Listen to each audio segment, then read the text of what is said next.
Welcome everybody to Health Hackers episode 38. I am Gemma Evans, journalist and presenter here in the UK. This is my series spotlighting pioneers in health. And today I am joined by a gentleman known as the world's most watched surgeon, Professor Shafi Ahmed. Now there's a lot to say about Shafi, so I'm going to tell you a little bit before we even begin this interview, okay? So Shafi is a consultant laparoscopic colorectal surgeon specialising in cancer at the Royal London Hospital. He's also one of the founders of a virtual and augmented reality company called Medical Realities. And we're at your office now, aren't we? That base here in London. And in 2016, Shafi set up a 360-degree camera over his operating table and broadcast an entire surgical procedure in virtual reality live. He then became the first surgeon to wear Snapchat spectacles throughout another operation, and that was so that he could record and broadcast clips showing exactly what he was doing to help teach medical students around the world. More recently, Shafi was part of a TV series in which one of his operations was live streamed on national television this time. And he is known for his health and surgery technology expertise. His Twitter profile says he's building the hospital of the future. And for the next half an hour, we will be discussing what that means. And maybe we'll find out how we might be undergoing surgical operations in the future. Shafi, thank you for having me here. It's my pleasure, welcome. So in summary, you're saving people's lives daily with being a cancer surgeon, but you're also trying to massively update the way hospitals and the healthcare system functions with technology. Is that right? Yeah, I think that's right. I think what we're trying to do is use these technologies and translate them to clinical practice. Whether that's education or clinical need, healthcare needs disruption. We know that. So for my role is really to reimagine it and kind of educate people about how healthcare might be functioning in the future. So what is wrong with the way hospitals work right now, the way operations function, the way the healthcare system is run? What's the biggest problem? Why does it need this upgrade?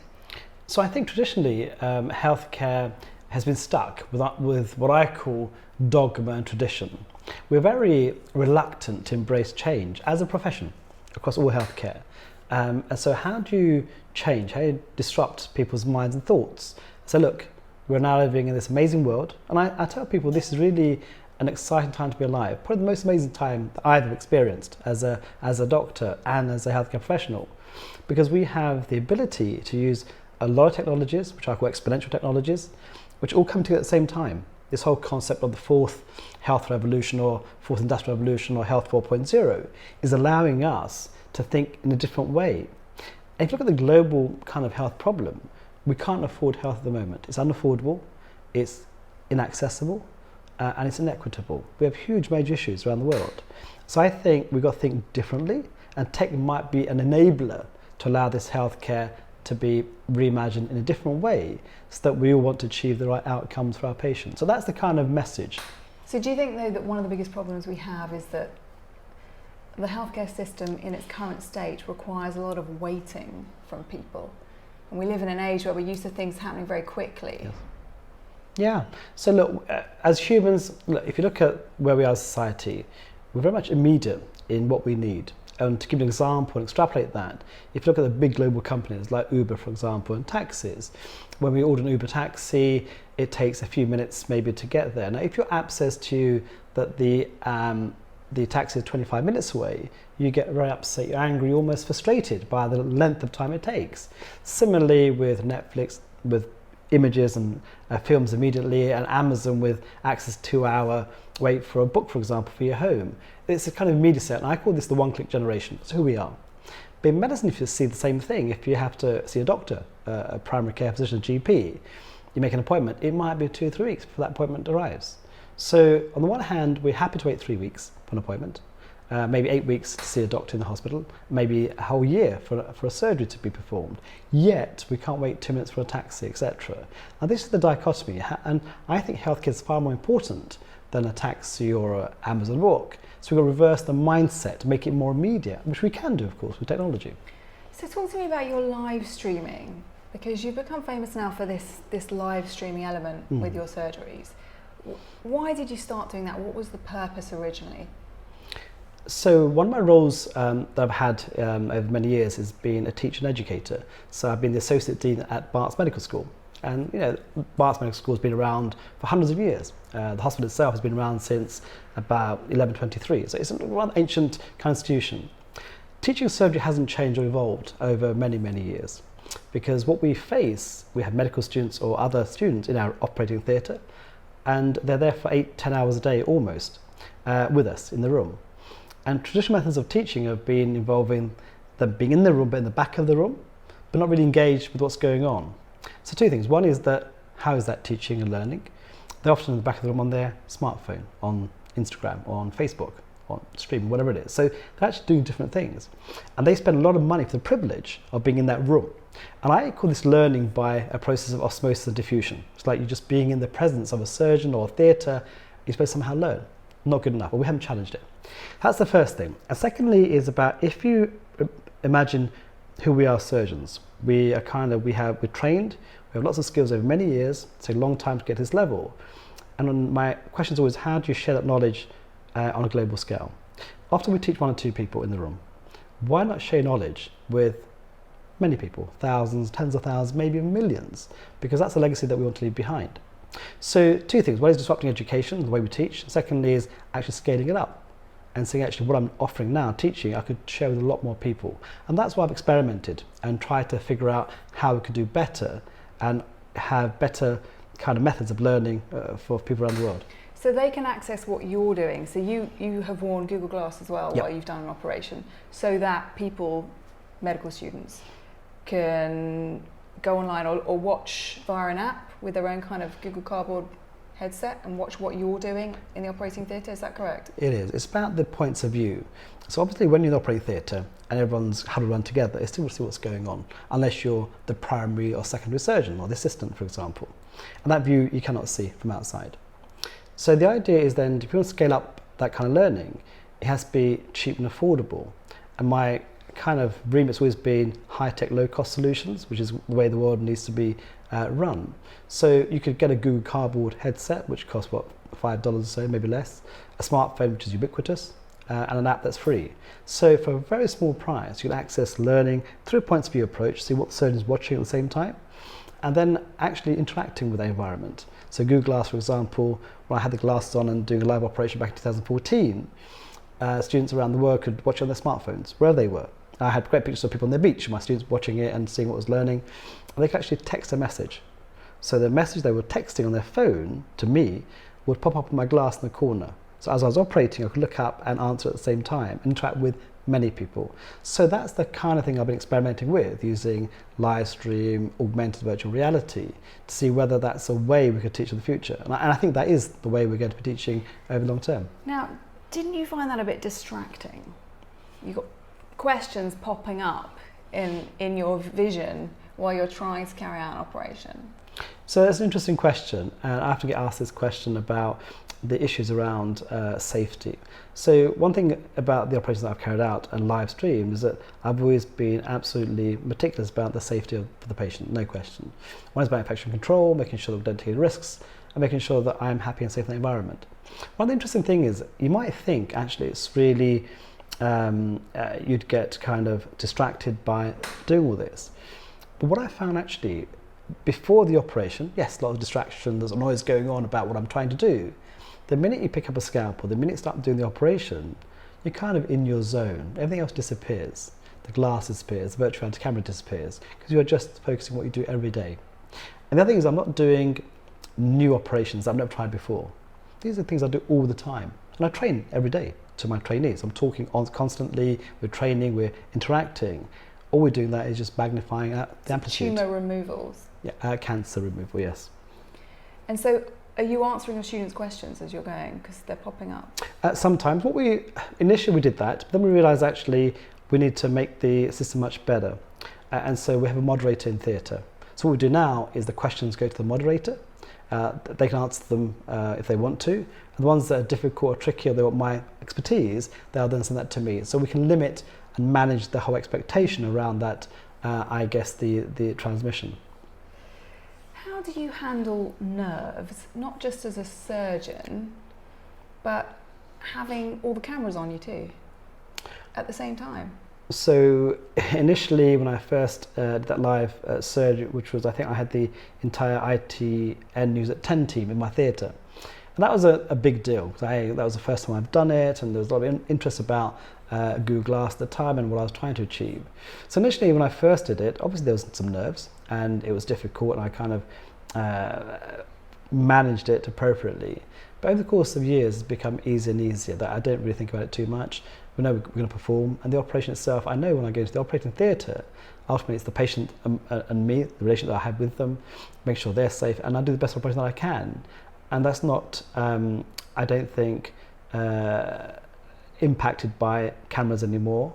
And I'm just used to having it around. And more importantly, you orchestrate the entire scenario. You tell where people they need to be. You tell them when they need to stop recording if it's inappropriate, for example. You know exactly what the environment needs to look like and how the teams behave, so that you show professionalism. So I've learned, almost like a theatre. It is called operating theatre, remember, that's where we come from, right? How to manage the expectation. And I'm much happier, of course, now than I was before. And now we've automated the whole system so it works effortlessly. So is that how you manage nerves and stress? You just make sure things are in order? I think you have to be a bit of a control freak, you have to, because you're in charge. Ultimately, when you're doing these kind of innovative new techniques, the buck stops with you. You've got to manage it, expectations. You've got to manage the way that you're operating, the dignity for the patient, for example, and the team working so that it comes across really professional, and that's what you do on a daily basis. Take away some of the noise that comes with the kind of innovation that you create. So I'm really comfortable now. We've got a stage where I have no issues with that anymore. We used to delay the transmission by 30 or 40 seconds in case it was a catastrophe or something, just because we were trying to be safe. But we don't do that anymore because we think actually it's fine. We know what we're doing. And the whole team I've got in my theatre now at the Royal London Hospital are superb. They just manage it really well, as we've shown at the Operation Live recently. Tell us why you are such a big deal in Bolivia right now. The story about Bolivia is really fascinating, and it's if people want to see the entire journey of Bolivia, there's a Wired Health talk that's worth exploring on the website on my page. I've seen it on YouTube. I recommend that. It's about 15 minutes long, but it tells you about the journey. So essentially, all the work I've been doing on a global health stage, and all the work I've been doing on innovation. Interestingly, as a person working in the UK, in London, you're never sure about the impact that you might have. And it's surprising sometimes what people might think. So basically, I was more famous in South America without me ever realizing I was famous in South America or a big deal. And the people of Bolivia reached out to me a few years ago. They actually sent a search party for me in San Diego. They kind of approached me and said, we're looking for you for the last couple of years, we found you, which was really shocking. They said, will you come to Bolivia? We've got some great ideas that we want to share with you. We'd like to give you an honorary PhD. On the back of that, there's other things we want to talk about with you. So finally, after 6 months, I went to Bolivia, where I was just embraced by the whole country, including the president, the vice president, everybody else. Because they basically wanted you and your futuristic medical vision in Bolivia. Yes. So what their issue is, they're building a hospital. They're thinking about reshaping healthcare in Bolivia. And they've got it's a poor country, but aiming much bigger. They're thinking, how can we actually supersede some of the other countries around the world? Let's do our own thing. We don't have to copy other people's. We can reimagine healthcare with technology at the forefront. And you as a visionary could help us direct this whole story around future healthcare. So in the end, they offered me a kind of a CEO role at the hospital. They said, would you mind coming and spending time with us? And then, of course, the crux was when they said, we'll name it after you. And I thought, how can you decline that kind of invitation? So, and their whole idea and the team around this are just wonderful. They're all exponential thinkers. They deliver. It's a $100 million investment. And we'll be working with the government and the entire community to build something. And hopefully, we can be a fulcrum for others to think about similar ideas. More importantly, it's for me, it's an innovation hub. We can really try and do things differently and perhaps making healthcare more cost effective ultimately. But that's what we need to do. We need to just literally start on have blank canvas, clean slate, and say, let's start again. What does it look like? And these technologies, where are they appropriately placed? How to create a hospital that's safe and future proof. And that's kind of the solution. So there is a hospital in Bolivia named after you. Mm-hmm. This is the hospital of the future with 100 million investment. Mm-hmm. And what kind of technology is inside the hospital of the future? Are we talking about robotic doctors? In time, maybe. So what we've done first of all, you've got to create a hospital that's based on good data acquisition. So really good electronic health record that connects with everybody, so you can withdraw data as far as possible. So everything's joined up, right? It has to be. At the moment we struggle with interoperability. So we think, okay, how do we create our own system that everything connects? That's the first thing. Then we can draw data and use that data smartly, and the healthcare can be data driven. On top of that, what are the overlays? Yes, there'll be virtual reality, augmented reality kind of training platforms, simulation rooms, there'll be voice technology, facial recognition probably at some point, there'll be AI interfaces where it's relevant for image recognition or perhaps dermatology. So where would you use image recognition in a hospital? I think imaging. So for example, chest x-rays, CT scans and that kind of stuff. We're actually already we're seeing in the world where AI companies will allow you to diagnose a chest x-ray, for example, using an AI algorithm that's better than a single radiologist, but comparable to 2 radiologists. So it's pretty high sensitivity. So imagine you do a chest x-ray, and you have one, you go in, current format makes you wait a week or so for the result to come back, which is stressful for a lot of people. With our algorithm, it'll be able to show you the x-ray, the details, the diagnosis within a millisecond. And that could ultimately be put into your smartphone straight away, saying this is abnormal, go and see a doctor. So a doctor could be pointing at an app, scanning the x-ray and get a diagnosis? Partly, and partly in the back end of the actual x-ray system, which is all electronic. As you're taking it, the system, the algorithm will tell you what's abnormal, what's not normal, right? So immediately the system will work for you. Then how do you capture that data? How do you transfer it to the doctor and the patient? I think a patient app or a portal will have access to their own records, blood results, x-ray, all that kind of stuff. That's what we're trying to create. So that it's kind of seamless, it empowers patients, but also remember it has to be a safe and effective hospital. So people talk about technology, and I get that. That's just an enabler. What you have to create is a safe hospital that's got good governance and good outcomes. Tech will add on to that, make it more valuable and make it more accessible. So it's that combination of the traditional way you want to do things correctly, but at the same time pushing that boundary, allow access to people that need the information at the right time. And if you create a smart healthcare system, you're then building a system that will develop as the population grows. For example, genomic data. So we may end up getting genomic data on everybody. And if you do that... Explain to us what that would mean for all of us. We'd be tracking our physiology from birth. Yeah, so ideally, since you enter the hospital, we'll be able to track illnesses, diseases, what you're getting, and going back to saying, trying to prevent some of the illnesses in the future. And what we're trying to create is a system where we want wellness, we want prevention of disease, as well as treating people as far as possible. Even though it's a private hospital, my aim is to keep people out of hospital, which kind of makes no sense because you're trying to make money right from the hospital. But actually the thing to do and be attractive, so actually we could design healthcare in a way that will keep you out of hospital. That's the idea. I heard you're looking into teleportation. Yes. How would this work in the hospital of the future? So look, I think the paradigm of the doctor-patient relationship has to change. If you think about the most expensive part of a healthcare system, it's the doctor-patient interaction. It's so expensive. It takes time. It's you have to be close to somebody, adding 20, 30 minutes of time itself. We can't afford that system any longer. Yes, that's important for certain areas like cancer diagnosis and cancer management and being empathic and being close to a patient. Of course, that's part of what we do. A lot of things we can do remotely.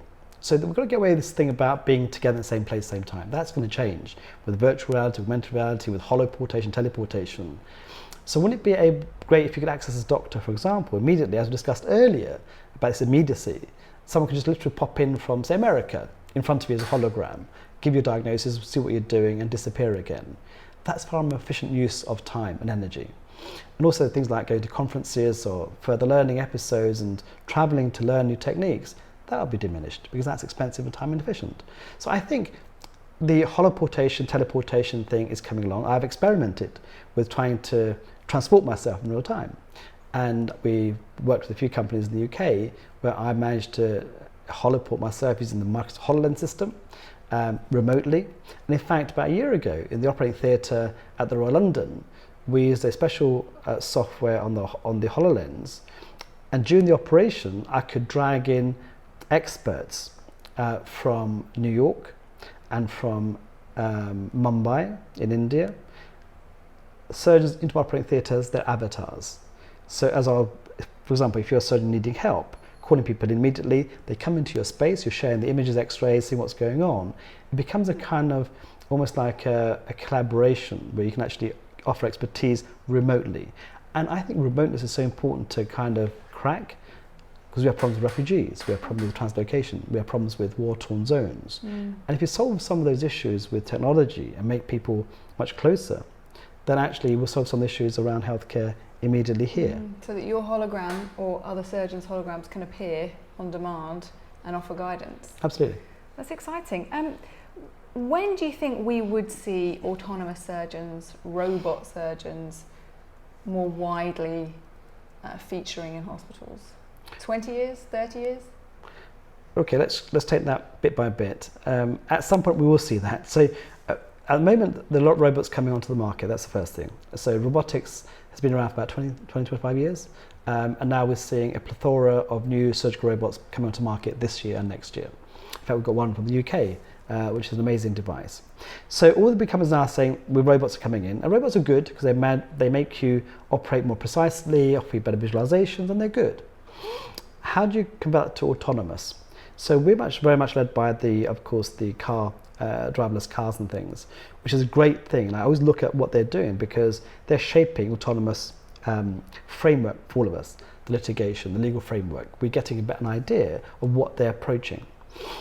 About 2 years ago, there was a kind of robot that came out that managed to join two bits of bowel together. And I'm a kind of bowel surgeon. It did it very nicely. So the technical parts are now being augmented. So I think probably as we go forward with all these technologies, within the next 20 years, no question, we'll see robots doing part of the operation, augmenting your work, and perhaps even replacing some of your procedures that you do already. And that's just around the corner. I reckon it's about between 10 and 20 years, most likely. Wow, so in 20 years, somebody could be having bowel surgeon from a robot? Potentially. It may be something more simple than that, of course, first of all, as we go to more and more complex operations. But I think within 20 years, you'll see autonomous surgery being performed. It may not be completely autonomous, but what I'm saying is that people think about this replacement thing, replacing doctors. We're not going to be replaced at the moment. We're going to be augmenting our practices. And that's a really clear distinction to make. It'll improve our practice. It'll make it better, make it more efficient, allow for less error, for example. So I think it's a question of working together in this field rather than saying, are we going to be replaced? That's the wrong conversation. I think that just scares people unnecessarily. I think a lot of people do see it in that either-or scenario. One thing that I learned about you recently is that you quite often have to be the person who tells a patient they have cancer. I mean, I can't imagine a robot doing that. And firstly, how were you trained to do that in medical school? Was there a special way that you were taught to tell someone they have cancer, or was that your own instinct? It's a really good question. So we are taught communication skills, and not so much when I was at medical school, that's a long time ago. It's a more modern way of thinking, and we do have communication skills in every medical school. They do teach you the ways of breaking bad news and the things you need to have around you and the concepts. But it is an innate quality that you acquire over many years, whether it's just your maturity, you've learned from over the course experience and failures, I guess. So it's something that becomes almost innate and a quality that you derive yourself. So I found that, of course, I break bad news every Tuesday to a whole load of cancer patients. Every Tuesday? Every Tuesday. I run a cancer clinic, and we see a lot of cancer patients, and we're breaking bad news. That's where humanity comes at its finest point, the empathy, the team around you, how they work. Now, robots, as we move forward, I think will have empathy. You can add empathy into some of the robots. They'll be able to do certain things. We're not quite ready for that to replace the doctor from breaking that bad news, but I think we're not too far off from having an empathic doctor kind of robot that people actually accept as being as good, if not as good enough, as another doctor. What does it feel like every Tuesday when you're going to work and you know you're going to have to tell at least one person they've got cancer? It has different moments. It is your job that you do, so you're very professional about how you manage it. Sometimes it's quite emotional when you see some people that really touch you. Other times you just need to do certain things to get through that patient, make sure they understand everything, and it becomes not a ritual or not kind of automatic, because you know the things you've got about 5 or 10 to see in that day, so you've got to go through the system.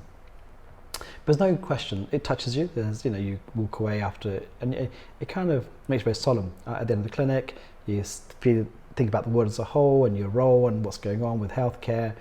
And we often share those kind of conversations with our nurse specialists who are with us in the room, who support us in that decision-making process. And I think it brings you down to earth. One of the things about surgery, I think, and the work that I do, it's a very humbling experience. In the old days, people think we're arrogant and surgeons are like this. Actually, I'd say the very opposite is true. We have to deal with complications, death on the table, patients having outcomes that are poor sometimes, which is an inevitable part of surgery, and also breaking bad news, seeing cancer ultimately killing people with the illness. When you see all of that, you become a very humble human being. I'd like to say that most surgeons are actually, at the heart of it, quite humble people, because we've seen it all. So the bravado that you might see from some people hides a much more complex process, where we actually struggle ourselves sometimes with diagnosis, but also treating people, I think, just makes you aware of your own limitations as a human being. I just find it fascinating, and you have to be so brave to do that job, but it's so needed. I mean, is death on the table common? No, not at all. But having complications after the operation, that's part of what we do. So you can't be a surgeon without having a complication. It's almost a necessary fallibility, if you like, as Atul Gawande says. And it's dealing with those. It's okay to have a nice operation, beautiful operation that goes really well, everyone's happy, and you're happy, it's great. The crux of the surgeon, and the beauty of the surgeon, and I think the art of the surgery, is spotting problems when they go wrong. So picking up straight away and dealing with it, having the bravery at that point to challenge that, say, I need to deal with this, it's a problem, how has it gone wrong, and I need to deal with that, and how do I learn from that? So I think that's the kind of surgeon that you want to see, who approaches that with vigour and deals with the complexity of a situation and deals with the complication or a bad outcome. And that's what you want your surgeons to be able to do, not just have a beautiful operation, but it's actually dealing with things that might go wrong and doing it in a way that gets the patient better. Let's go back to the hospital of the future. Sure. Why can't we build a hospital of the future in the UK? I think the problem with the UK is that there's too many legacy systems. We're entrenched in our ways. Healthcare, the professionals are entrenched in their views. And as I said before earlier in this podcast, is around this thing about dogma and tradition. We do things the way we've done it for many years, we don't really challenge it. And that's one of the problems. Second thing is that things don't really connect as much. So we're now trying to connect legacy old systems, that's IT systems, either pathology or dermatology, and then trying to bring it to the 21st century and then move it forward. And that's always a bit tricky. We almost have to dismantle it all, I would suggest, and start all over again. I mean, we have, for example, we're electronic health record systems, and we have 2 or 3 different types in the UK, and they're very expensive, and they don't really connect properly. They're not fit for purpose. And if you want to add things onto it, it's really difficult. So my view is that let's just get rid of those, start all over again, produce our own one that connects with everything, and rebuild the whole process. But we're so far down the line now, it's hard to go back to that beginning where we can actually rethink. And that's a shame, because it's a dichotomy. We are trying to challenge, move it forward, and the NHS is doing well with technology as a whole. But at the same time, it's limited by the way it works, the way it functions. It works in silos often. Different departments don't communicate. It's hard for companies to come in and to express and translate their tech into clinical practice on a nationwide scale. It's just pockets of innovation. So there are many levels where I think NHS could do better, but I think it won't struggle, but I think it will take time for it to envelope all those ideas across the nation.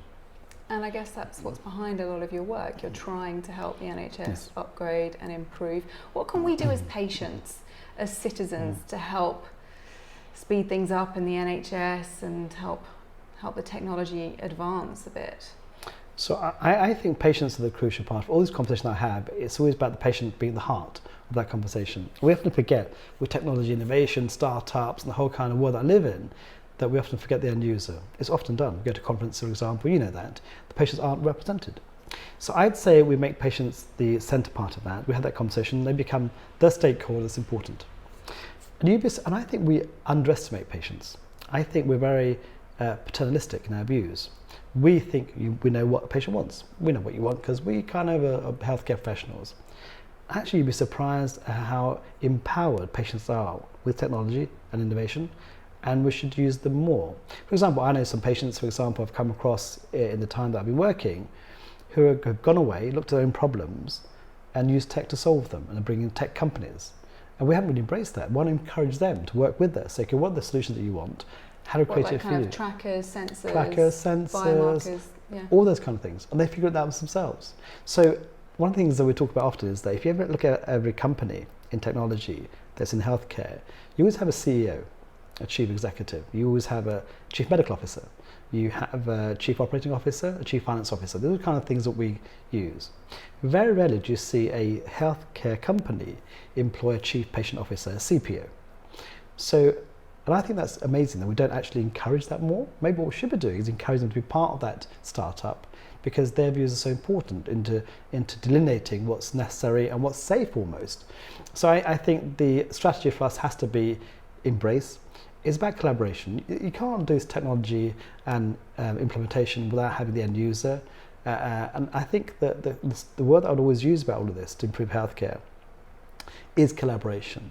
You need doctors, you need scientists, you need computer scientists, you need engineers, you need patients, you need stakeholders, all working together to provide the solutions. And often it's just one individual with one idea who's trying to push it forward. That's not good enough. It won't exist in this world. So your message for patients would be embrace it, be willing. I guess you can't help people get well unless they want to get well. Of course not. And we need to really understand fundamentally what drives them, how can we help them. But also, I think there's this whole story around what I call social re-engineering.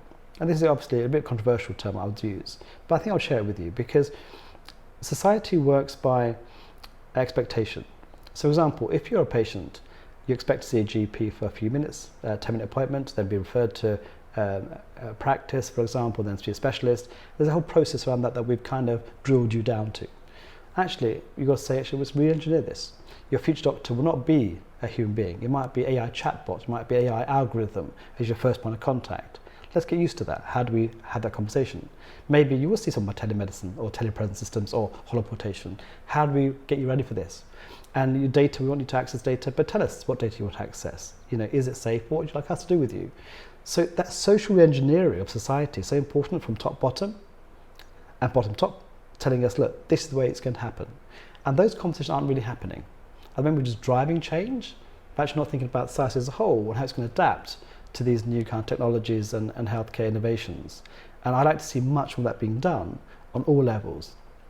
That requires investment, that requires time, but I think we underestimate the intelligence and intellectual capabilities of our patients. I think we need to actually probably do more with them to enable that society that we want to create to happen quicker. Otherwise, it'll be slow. It'll be the same as ever. You'll have the inventors, the adopters, the early adopters, and everybody else is lagging behind. What you want is all those people to bring up. So let's kind of do it together at pace. And that's the concept I think we need to have. So everybody needs to know more about what's happening. Yeah, and that education is there. Well, hopefully they'll all watch this episode of healthHackers and find out. We're up on time. Shafi, where can people follow you on social media?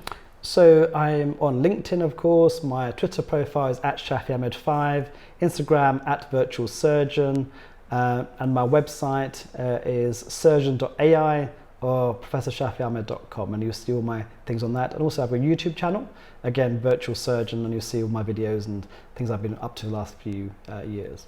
I'm going to put links to everything Shafi just mentioned on the episode page at healthhackers.uk. And if you're watching this on YouTube, there'll be some links beneath the video too. Thank you for watching, everybody. Thank you, Shafi. Pleasure, thank you. Bye-bye.